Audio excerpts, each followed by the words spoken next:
Thank you, everybody, for joining us for today's webinar.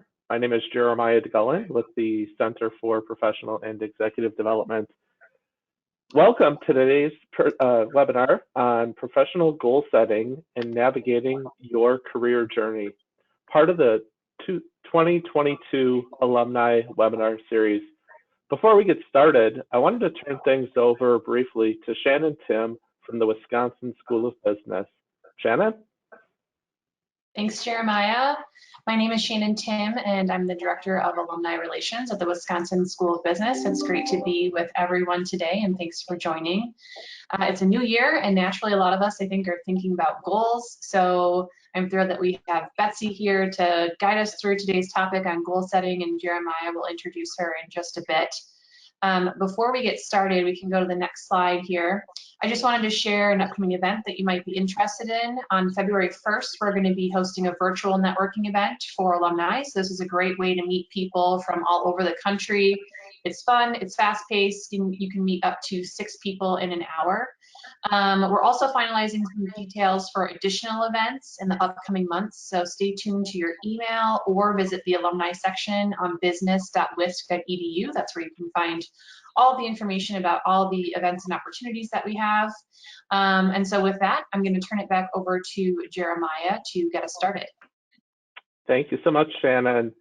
Today's webinar is also brought to you by the Wisconsin School of Business Center for Professional and Executive Development. CPED offers online and in-person programs and certificates that will give you the modern, relevant skills needed to advance in your career. All of our programs offer interactive learning sessions facilitated by instructors with practical business experience. CPED also partners with organizations to provide customized professional development programs, coaching, and consulting. For more information on the Center for Professional and Executive Development, please visit our website at uwcped.org.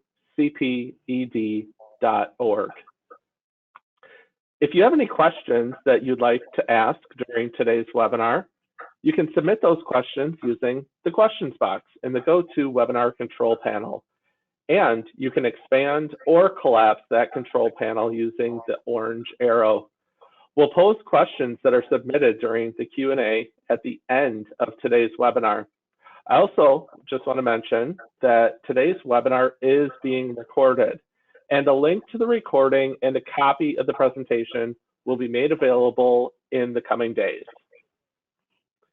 And now, I'd like to introduce today's facilitator, Betsy Hagan. Betsy is an instructor and independent consultant specializing in organizational effectiveness, talent development, and executive coaching. Her background includes 25 years of executive leadership experience in corporate human resources, operations, and program management with Hewitt Associates, LLC, a $3 billion HR consulting and outsourcing provider, and Baxter Healthcare, a $10 billion leading manufacturer of medical products. Today, she leads CPED's Foundations of Management certificate, focused on helping managers motivate their teams, influence stakeholders, leverage resources, and enhance business processes. Betsy, thank you so much for joining us today. I'll pass it on over to you. Thanks, Jeremiah. So thank you for and Shannon for inviting me back to speak. I think the last time I was here in front of all you guys was over a year ago talking about delegation. So I was originally asked to come in and talk about professional goal setting. And while I love the subject and I talk about the subject a lot, honestly, what I talk about in goal setting across the board, I can teach in a very short period of time. It's basically 3 things, right?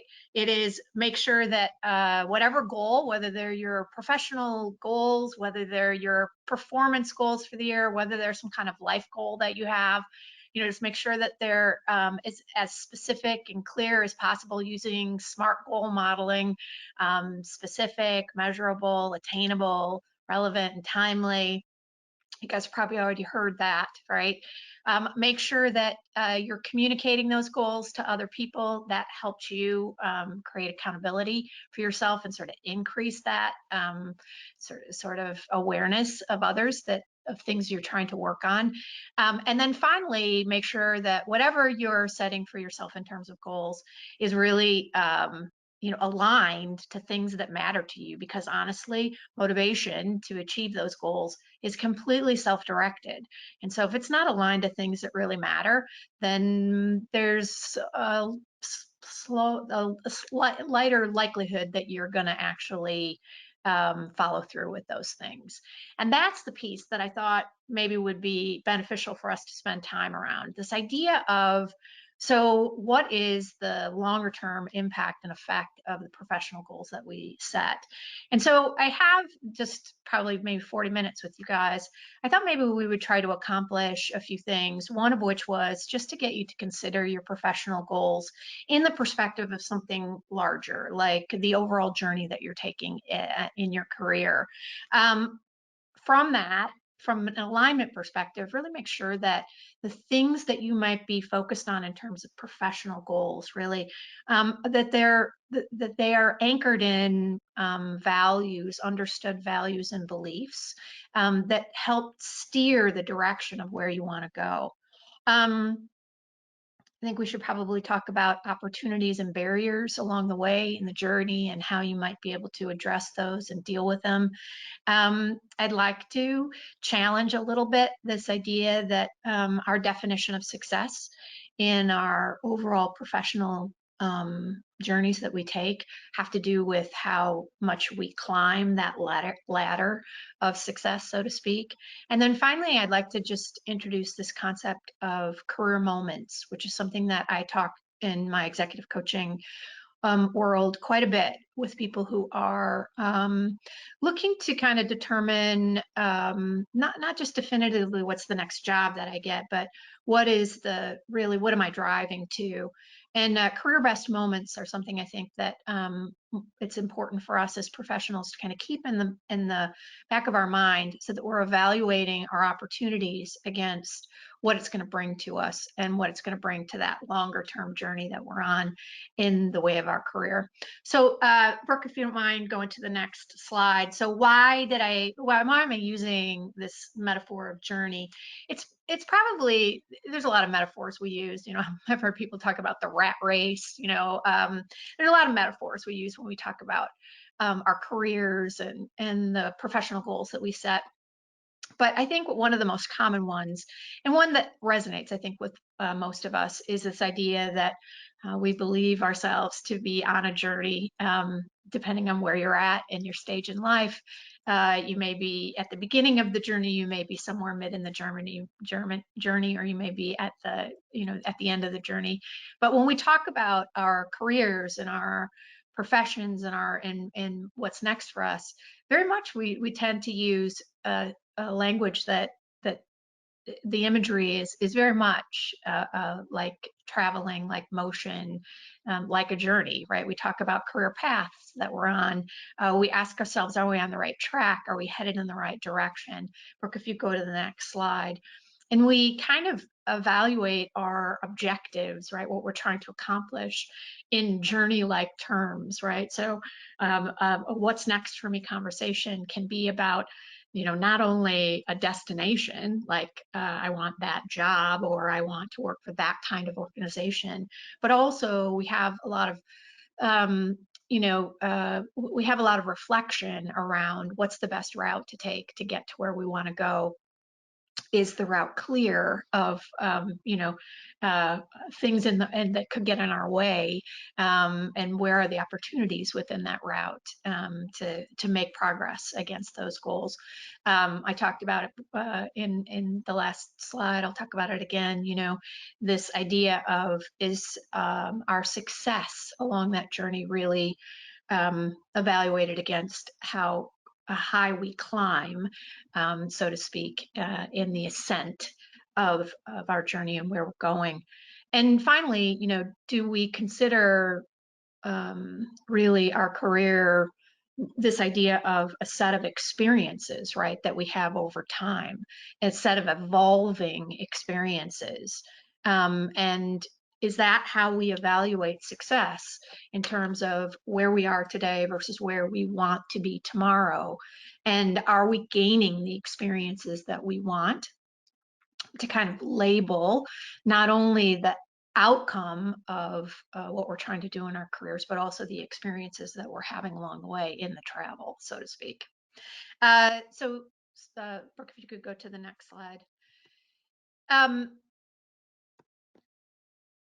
When we think about careers, to me, it sits in sort of two primary flavors of what's the next step and how do we leap off from that. The first flavor is sort of what I call the predetermined pathways that get established for careers. You might be in a profession where maybe the professional standards and qualifications have to be met in order for you to move to a next phase. I think about doctors and lawyers, even there are areas within finance, right, where you have to achieve certain things and be able to do certain things, meet certain qualifications before you can move into or onto or beyond where you're at today. Those things are predetermined for us, right? We don't necessarily influence those. We can't change those. And those predetermined kind of pathways that are created in our careers are good sometimes from the perspective of we know where we need to go next. It's clearly laid out for us and we understand the process of getting from where we are today to where we need to be tomorrow. And there's a sense of security that can be found in that. I don't have to do a lot of thinking about what's next for me because what's next for me is kind of laid out. Sometimes people are in organizations where the organization itself has done a good job at creating a very clear and forward-moving career path for people. I think about my time at Hewitt Associates. We had certain roles that started out, you started out as a business analyst, you moved into a quality assurance role, you then moved into a team managerial role, and then you moved into a team leadership role. Though that career path was laid out and there was very clear development opportunities, development support systems, right, that went along with that. If you're part of an organization who does that today, again, you may have a very clear picture of where your opportunities are. Again, those kinds of career situations that we find ourselves in, they're nice and they make it so that we don't have to do a lot of work to that. We know where we're going. We know how to get there. I mean, it leads to somewhat of security. But for many of us, career management and career objectives, setting professional development goals feels more improvisational. That what we're doing is sort of we're here today. We're looking out at that horizon, we're seeing what those opportunities are, and then we're determining the path that we might take based on whatever option we might choose to go forward. The other thing is that we may approach our careers from, well, I'm in my job today, it's an okay job, but if something comes up tomorrow, I'll look at that, I'll evaluate it at the time that that opportunity arises. So those are kind of two primary ways of which we might take that next step. One of which is very prescriptive and one is more improvised or happens just by chance that we have opportunities that come across. For a moment, I'd just like you to consider your past professional goals that you've had and whether or not you've considered those to be more predetermined based on, again, whether it's your profession or whether it's the organizational supports that are there to guide you in your careers, or whether it's been more improvisational, right? And what the difference of those are in your current set of professional goals that you might have for yourself. Are they more prescribed or are they more improvisational? Next slide, please, Brooke. Whatever it is, what we know is that the idea of staying in the same role, let's say, for a long period of time is no longer the norm. It hasn't been the norm in, at least in the private sector, in the way of how we've seen people navigate their careers. Today, I think people probably change jobs about 10 to 15 times over the course of their career. That might seem like a lot, but when you think about even changing responsibilities within your current job today, so you may take on a significant set of responsibilities and may not have a title change, but that doesn't mean that you haven't, in fact, changed the nature of the job and the work that you're doing, so much so that you would declare it something different on a resume. That can be thought of as a job change. It doesn't just have to be about title. But we see it, quite a bit on the increase. It's also, when you think about it in the workplace, Brooke, if you could go to the next slide, you see it happening generationally, right? So boomers on average have lasted about 8 years per major role that they've had. Gen Xers about 5, millennials about 2, and Gen Z too early yet to really define them, but they are appearing to at least meet the millennial change a pace of about 2 years. So whether or not that it increases quite a bit, we know that right now we're experiencing a significant amount of people, if not actually making a change in their jobs, they're thinking about it. And I think so much is being stated and said in the media today about the great resignation of employees, that people are even looking at their job saying, should I be doing something differently? Should I be rethinking what it is that I'm doing, since it seems to be everyone else's? So I think the idea of really contemplating and considering what are your professional goals that you've set for yourself and how does it fit in this overall bigger journey of career is timely, it's relevant.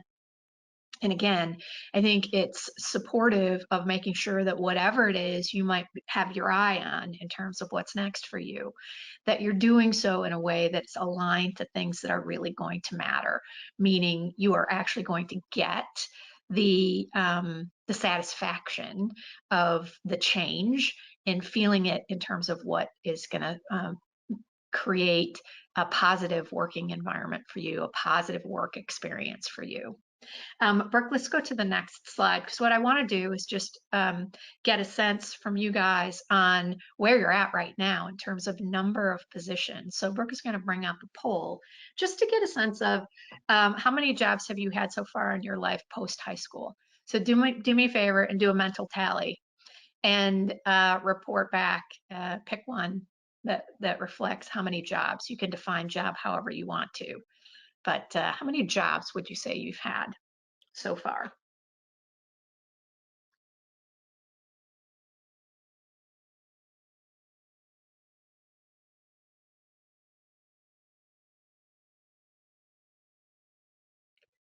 So Brooke will let me know when the poll is finished and she will put up the result.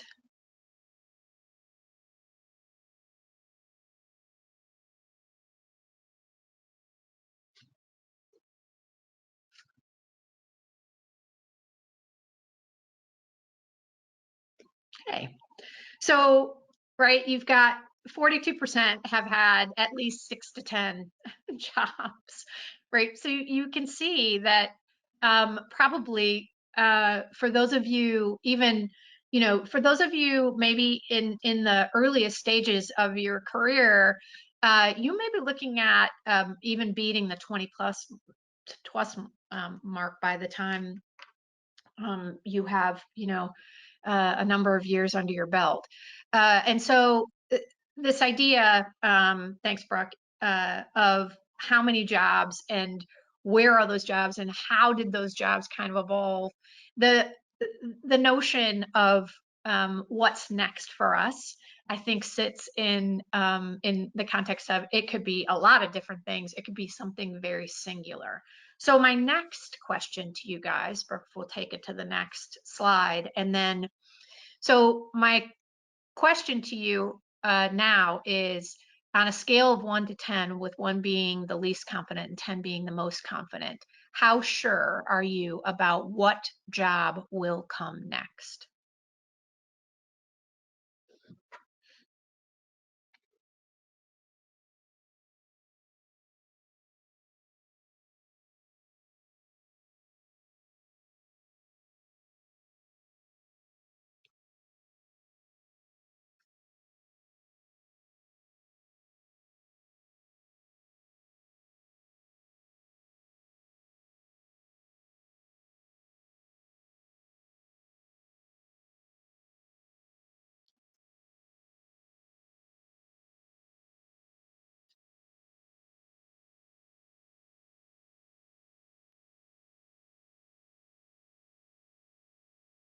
So I think that as I look at this, it doesn't surprise me that when we think about that idea of a prescribed or a preset pathway versus an improvised or a less defined pathway. I think for the majority of us, right, we sit in a notion of, I'm not quite sure what's next for me, and I'm not quite sure what that next job is going to look like. So Brooke, if we can go to the next slide, please. So the thing that I encourage, regardless of where you're at in your careers, right, where you're at in your journeys, that the idea of single destination professional goals can be problematic if, in fact, you don't have those goals anchored in authentic values that you desire for the totality of the journey, or at least the majority of the journey. What I mean by that is, we need to think about not just what's next, but what's next after that. And so the idea of striving for a particular job, a particular title, right, is dangerous in the fact of we may get what we want and yet it still may not satisfy us in terms of those things that are really important to us. I tell the story all the time of I often am dealing with people at two ends of the career spectrum, either younger folks that are early on in their careers, or people who are have quite a bit of experience in their careers, and they are making some critical decisions about the way in which they want to kind of spend the last part of their career phases. Right, so the first and the last, the beginning and the ending, and it's interesting because what I find quite a bit is in those that are in the first stages of them, the drivers and things that they're looking for are very much job focused. They're looking at how do I, for example, earn more income. And so if I need to be promoted in order to earn more income, I don't know that I care that much about what that promotion is all about. If I have to be a manager, then I want to be a manager, because manager is how I'm going to make more money. The challenge is that when they get to that managerial position, the position itself is not doesn't satisfy all of their needs and what really drives them in terms of their own motivational requirements, and that creates a dynamic tension of, okay, I've gotten the increase in income that I wanted to come with it, but the job itself is not satisfying to me. On the other hand, I have at the other end of the spectrum people who have are not driven by things like income anymore. They're not driven by things by security. What they're looking for are things like experiences that they're having. They want meaningful and purpose-driven kind of work that reflects brings forward all of the experiences that they've had, and allows them to apply them, let's say, in a situation. So how can I basically use my time to support, for example, nonprofits, or how do I use my time and energy to get back in give back to the communities that that have served me before. In all cases, though, you're looking at this idea of the relationship between a single particular goal or objective that you have and what it is in totality that you're really looking to accomplish and achieve. What are those values that you're striving for? Let's go to the next slide, Brooke, if we can. So what do I mean by career values? I'm talking about really the ideals and motives and beliefs that help you identify what's most important at any point in this journey, right? Knowing what you value in a job and in the workplace, that can help you not evaluate not only the specific destinations that you might want to look at, but also the experiences, right, that you want to have, those experiences that create high levels of satisfaction. And without them, you may become dissatisfied. Let's go to the next slide, if we can. So what do I mean by the values that we have? I think about them in 3 different buckets, right? So I think about them in terms of intrinsic values, these things that are driven from within. These are things like positive feelings we have about the work that we do. And we typically see those positive feelings being driven in primarily by 4 different dimensions. The first dimension is sort of challenge and mastery, this idea that what I'm doing, I feel like I'm gaining greater and greater knowledge. I'm getting more and more skillful or knowledgeable about a certain subject or a thing that I care about.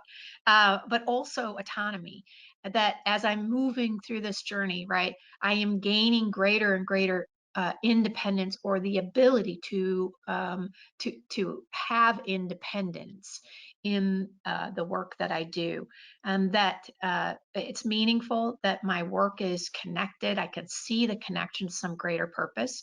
And finally, there's an element of progress, that I see that in the work that I do, I feel the progress, and progress is for me, helps me to drive that feeling of success. So I set a goal, I achieve a goal, we achieve a goal together, whatever those things might be, but we see our work as being progressive. We see it being connected.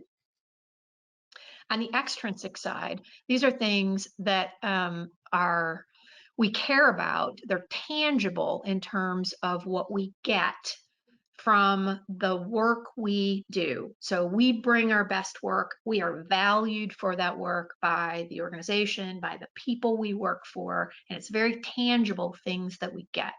These things like rewards, right? But also recognition. We get status at work. We have authority through work, and we also, through that combination of autonomy and what we're given from that autonomy is flexibility, right? We're given the flexibility to either work the way we want to work, or solve problems in ways that we are able to determine the best solution to the problem that we're solving at work. And then finally, it's kind of second tier if you think about intrinsic and extrinsic values, but it's important, and I think it's really important right now. I think we've all experience this, which is our lifestyle values, right? So this is this idea that we're driven, those things that drive us to a bigger picture of how work influences how we live, right? So we think about it like these are values that help us find work in the way in which we want to live, or we make decisions about how work influences how we live. A great example is location, right? So for some folks, what they do needs to happen within a particular kind of location, like a big city or not a big city, right? those things like flexible work hours or the ability to work when we want to work, where we want to work, right, can make a big difference. But it's also how work supports things like physical and mental wellness. We may choose careers, or looking for careers that allow us to practice some kind of wellness, whatever that might be is.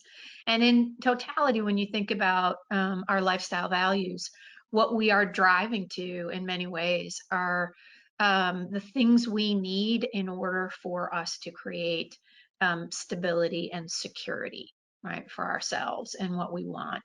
And so when we know these things and we think about what is most important to us, then any single job or destination, opportunity, right, we can put it in the context of overall, what are those things that are most important to us and what is really driving us right now? And if I get one side of the value proposition right, am I actually having to give up something on the other side? So what I do with folks who are in places where they're thinking about what's next for themselves and or evaluating opportunities that they might have next for themselves is this really the direction that I want to go? Is this really the right next step for me? I actually have them think about choosing the things right now that are most important to them. And so I use a tool similar to what I'm going to show you guys next. So Brooke, if you'll advance the slide, which is just a list. This is not an exhaustive list. This is just an example for you guys to look at. But basically I work with people and say, so tell me what it is that is most important to you right now. And then I ask them, how does this complement or how does it compete with any other value that you see for yourself? And so I'm going to give you guys just a second to scan this list to maybe think about right now, if you thought about your professional goal that you have sitting in front of you, whatever that might be is, pick the top 3 things off of this list that you would say are most important to you right now. I'm going to give you a second just to reflect.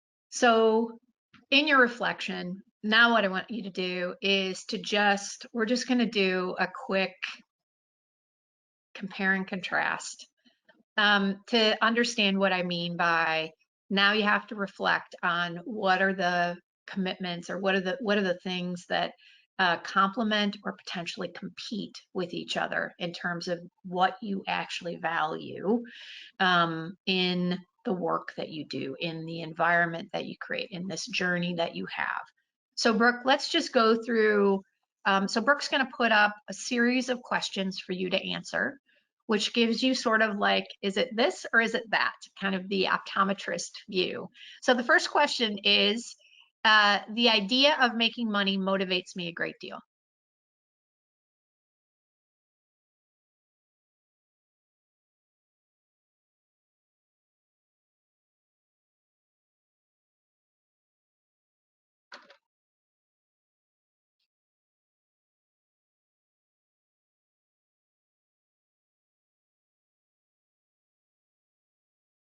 Okay, so good to know. Money matters, right? Let's go to the next question though. So the next question, money is not as important as personal satisfaction at work.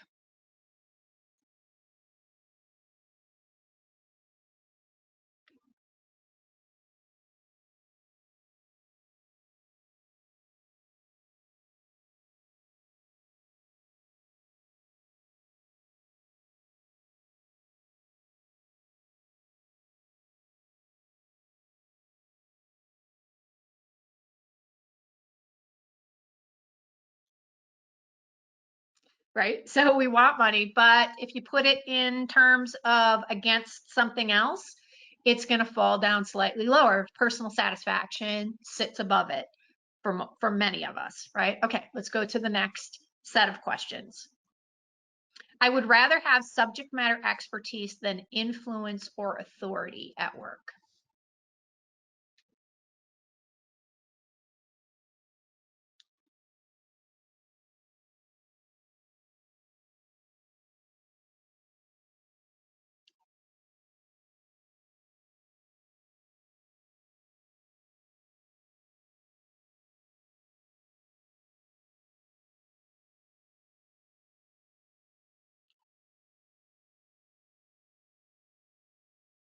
Split 50-50. All right, let's go to the next question. I want work that will lead to senior management positions.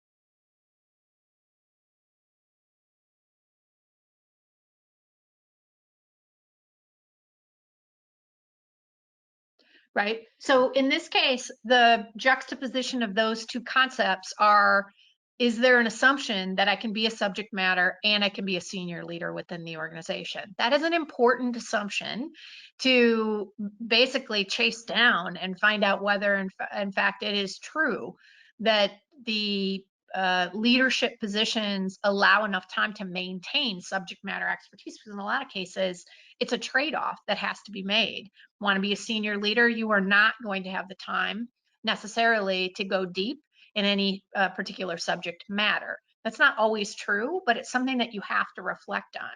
Let's go to the next set of questions. I just have a couple more. Having enough leisure time away from work is very important to me.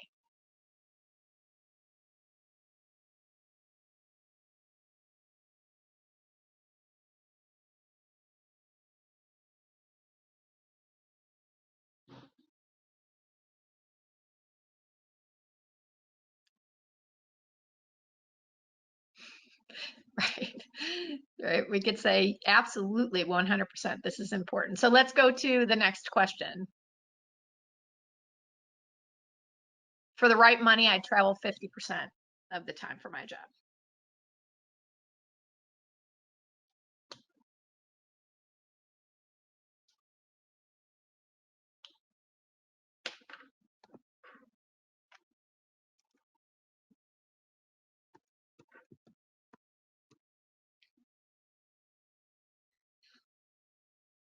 Yeah, right. So we get, you see the split go further. This isn't a direct comparative question, but you can kind of see where I'm going with this. So let's go to the next slide, if you don't mind, Brooke, out of this.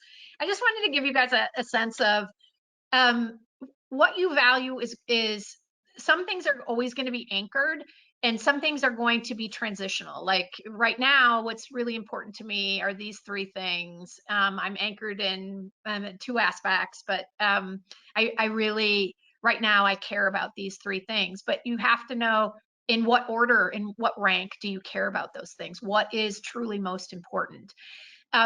This is critical because, in fact, if you are on a predetermined career path, you know, the thinking about these things further in advance, other than just what's my next job that I'm going to get, right, is important because honestly, at the end of the day, what you want to try to do is reverse engineer a career journey based on those things that you are truly anchored in, right?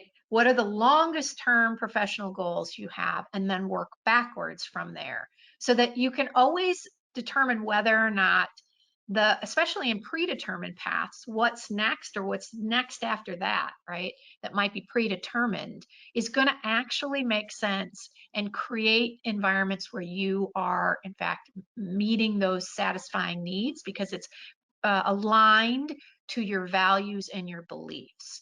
And for those who are more improvisational, and it's less about the what's already carved in a pathway, but more what are the opportunities, you need those anchors, both in short term and long term, to basically understand the trade-offs that you might make with what I gain in this particular decision that I make about directionally where I go in my career, what's after that, and how long do I think that I can maintain a level of satisfaction in the next step in the journey, right?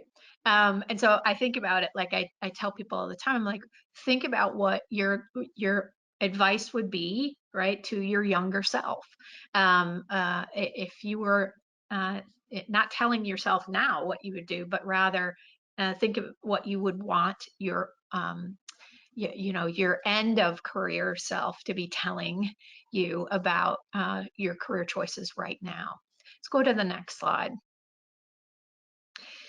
So these paths that we choose, that we have all these different opportunities and options to go on, they tend to follow a certain kind of topography when it comes to how we think navigating the challenges, the barriers, the obstacles that we come across. Let's go to the next slide, if you don't mind, Brooke. Thanks. 3 ways that we think about the careers. I've already talked about kind of one of them, which is this occupational career, where we get into occupations where career paths are typically very clearly defined by the kinds of requirements, the standards, professional standards that we have to meet in order to move to something else, right?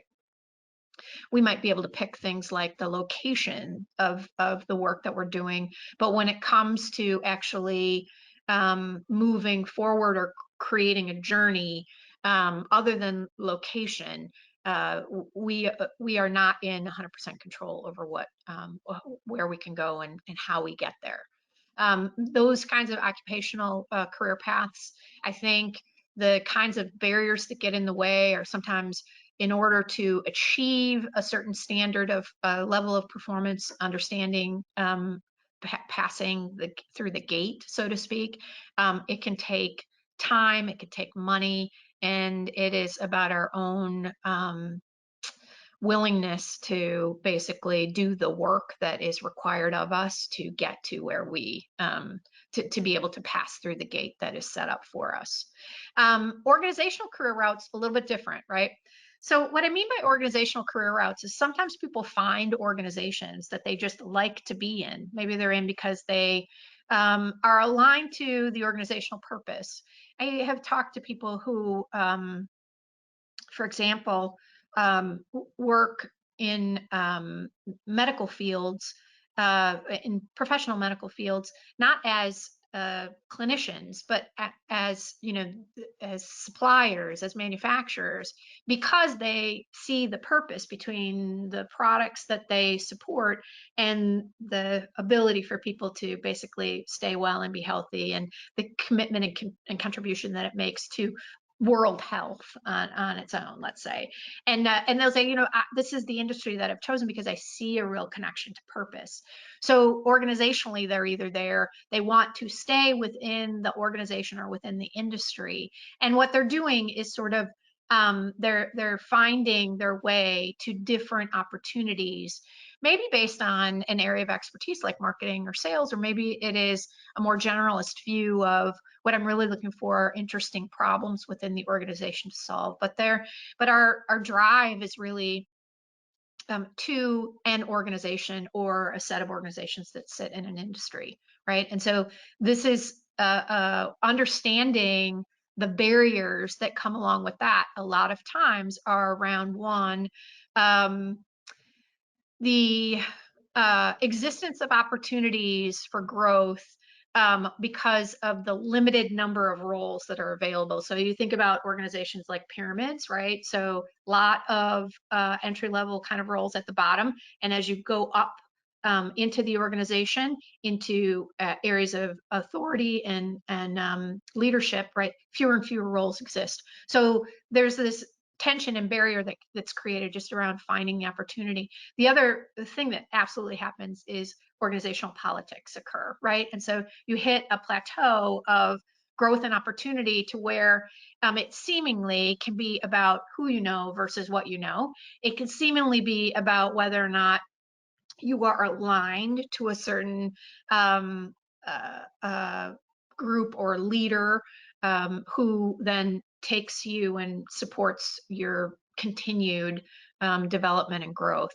And so those may not be fair and they may not be what you wished they would be, but they're in reality often happens in organizational career routes. Those are barriers that you have to overcome and look. And then I think many of us are experiencing or wish we could experience more of an entrepreneurial or boundary crossing career routes. That is, we are less likely to think about either the deep rooted profession that we are in or the organizational context or industry context that we're in. And what we're really looking for are opportunities to take a unique set of skills and apply them in a number of different ways, right? This could be about going out on your own and basically being in and of itself a business, right? Taking on the mentality of I am the business. I think a lot of us, especially over the past few years where the gig economy has really gone up, have begun to think about, is this right for me? Is it better for me to kind of be less attached to either the profession or the industry or the organization, and really make me be the organization, make me be the work itself, and hire myself out to do what is needed to do. This, I think, is something that people are exploring more and more. There's clear barriers to this, one of which is you are giving up sometimes a significant amount of security in order to do that. You are in a higher risk environment for the consistency of work. You're at the sometimes the mercy of what kind of demand there is, but also what people are willing to pay for that kind of work. So you have different barriers and objectives that you come across. Let's go to the next slide, because I want to make sure that there is enough time. I told you that I really wanted to challenge you guys thinking about ascent isn't the only direction. So this is something that I think, especially when we are in the early stages of our careers, we consider success and really progress in the journey as going up, right? I need to continue to go up. And much of that is really rooted in this idea of what we're really trying to do is to grow our compensation. We need to grow that compensation. And we see the only way to do that is by, looking for those up opportunities. And there's some truth to that. Without a doubt, there's some truth to that. But at the same time, we have to be careful that we are not overlooking the fact that career movement is more like a lattice. Over the period of the journey, it's going to look more like a lattice than it is a straight ascent. So, Brooke, can you go to the next slide, please? I just threw out an example of a career map, right? Using my own example, these are all the jobs that I've had over the course of my career. And you can see in my example that there's plenty of places where I moved up, but then there were some that I moved over. And actually, I made a decision to actually take a step down in order to move over into a different career path, into a different competency area, to build competency to a new path. I made a decision that way. Took a lot of lateral moves over, not necessarily because what I was trying to do was at that point in time driven by I have to go over and to get to the next up. It was really more of there was a problem there that I wanted to really work on. I wanted to really be a part of. And at this point stage in my career, when I started to do more overs, is when I started to realize that it isn't just about the job. that I have, but the experiences that go along with the job. So I had taken jobs sometimes simply because I wanted to work in a certain area, because I thought that the people there were really talented and I wanted to work on some of the problems that they were focused on. So I moved away from what is the job title that I'm going for, and I really went to what are those job experiences. So I think it's important for us to see career movement as a lattice versus a ladder. Next slide, please. So when you think about those career journeys that kind of transcend the idea of it's always up, I think that there's a knowledge to experience journey that that we have to consider. What is it that I want to gain in terms of competency and knowledge and experiences that sort of like fulfill me? And so it's not just about the what jobs am I acquiring, but rather what is the knowledge and experience that I'm getting as I'm traveling. I think the problem solution journey is also an interesting one, where at some point in time you might look at it and go, there are problems that I really want to work on. And so how do I find my way to the opportunity to work on those kinds of problems? And maybe it's within the organizational context, maybe it's within the professional context, you know, the occupational professional context, but maybe it is also just entrepreneurial. I want to work on these kinds of problems. And then I think one that we don't always think about, maybe till the last phases of our career, but I think that there's plenty of opportunity to think about it in the beginning of your careers as well, is the giving back journey, supporting communities and institutions that have helped you along the way. I have a client who is, you know, a 30-year senior executive, you know, C-suite executive who is, you know, wants his next role to be at a particular organization that he wants to give back to.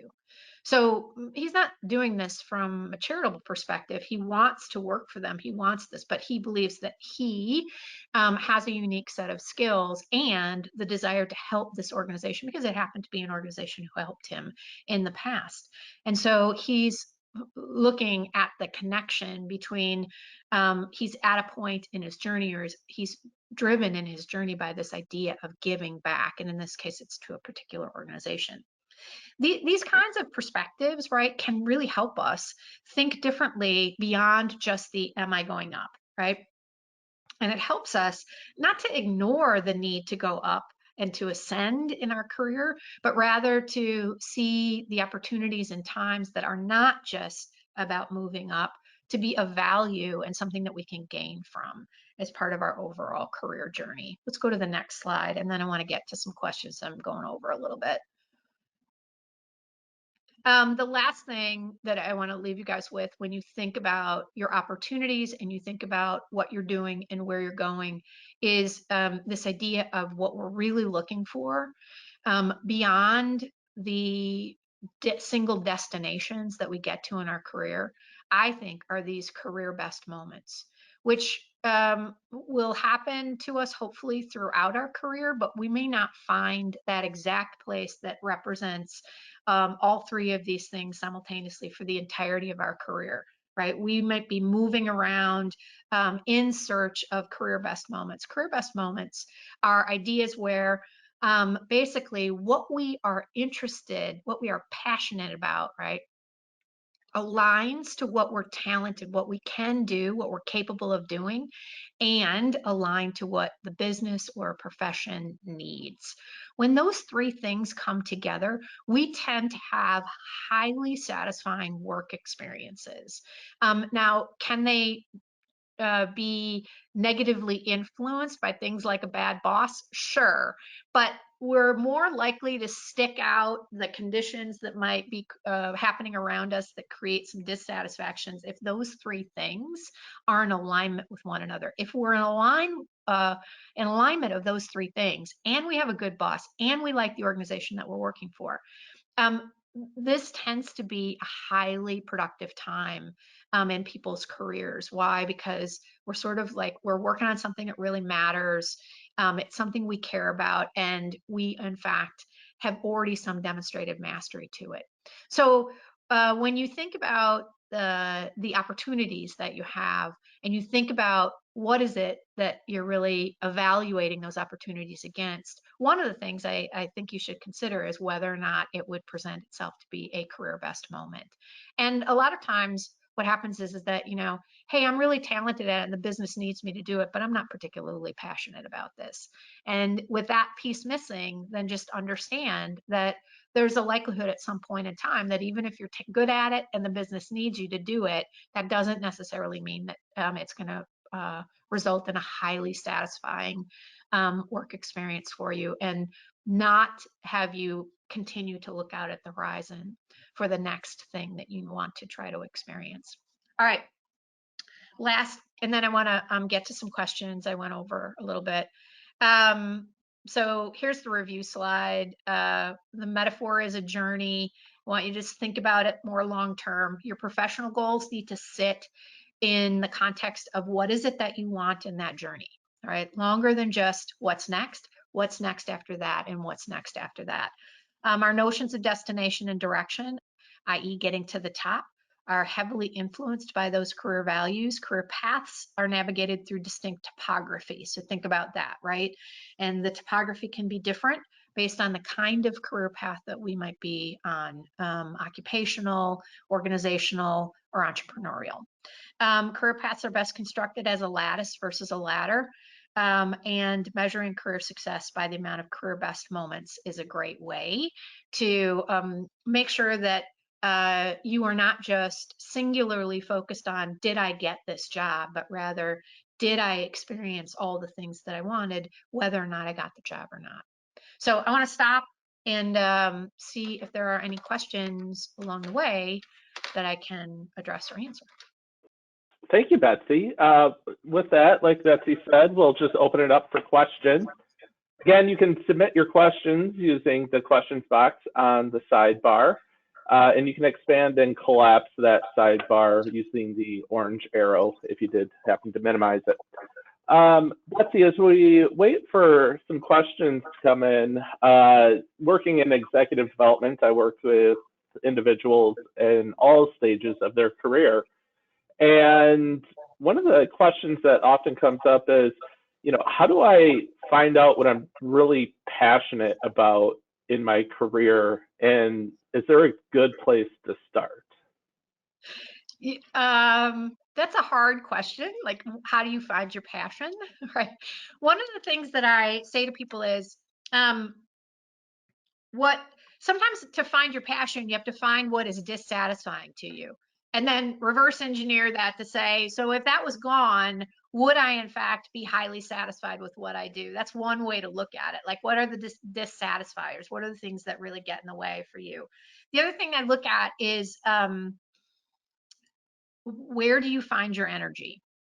And I use the concept of flow. If you've ever heard of flow, this idea of, if you've ever found yourself in a situation where you are completely into what you're doing and you've lost track of what's going on around you, you've even lost track of the time, you found yourself in flow, right? In a flow moment where no one has to encourage you to do the work. You simply want to do the work because you're into the work. Sort of reflecting on those moments to say, what is it about the work or the work condition that is actually driving my energy level up? So I've had situations where the passion and interest that I have is more aligned to the people that I work with than necessarily the problems that we're solving. In other cases, like I think about in my career, there was a time when I got to work on really diversity, inclusion, and equity. And, that was an important, I didn't realize that I was passionate about it till I got into the opportunity to do that. And then I became very passionate about it. And it created a highly satisfying work experience for me. Again, not because I had a particular title or a job, focus, but rather it was a subject problem focus that was really driving my passion. So I think to look at that career best model and look at it in terms of what really drives your energy and where do you, what are things that really create that high level of energy, and what are the things that really drain your energy? Great, thank you so much for that.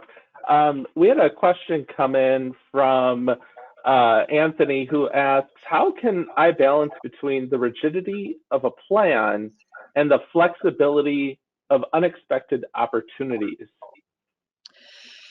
Yeah, so if you're in a, so I don't know if the plan is your plan or it's someone else's plan. So what happens is a lot of times we get into career situations where the organization, in its wisdom of how it actually wants to use your talent over a longer period of time than just this job. So I might be looking at Anthony is here today, and here's where Anthony will be tomorrow, and we want to try to plan for that.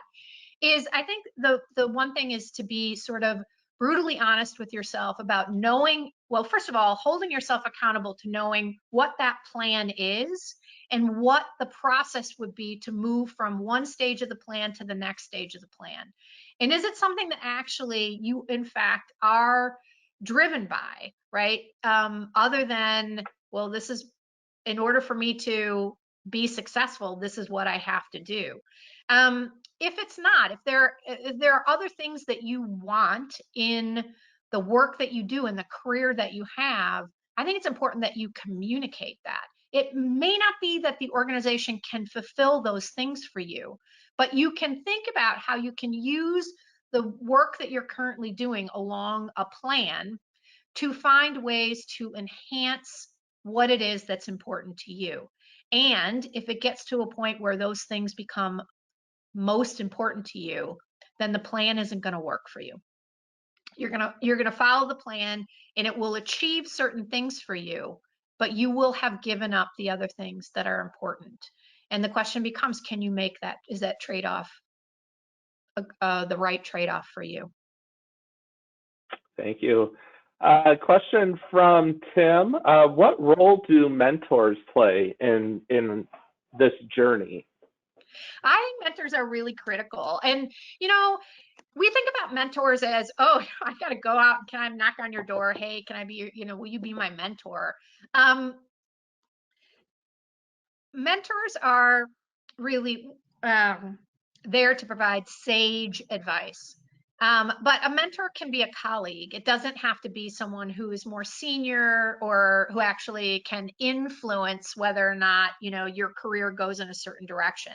Those are always good to have, don't get me wrong. But if you don't have that in your career today, don't underestimate the value of your relationships with colleagues who have different perspectives and potentially different experiences than you have, right?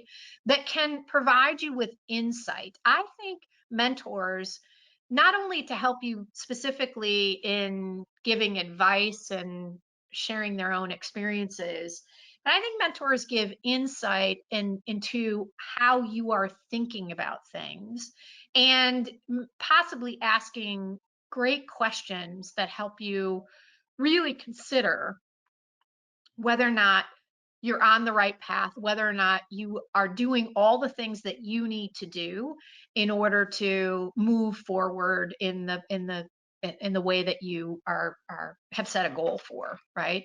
I think about mentors for me have asked me questions like, well, that's an interest. Why is it that you think that that's so important?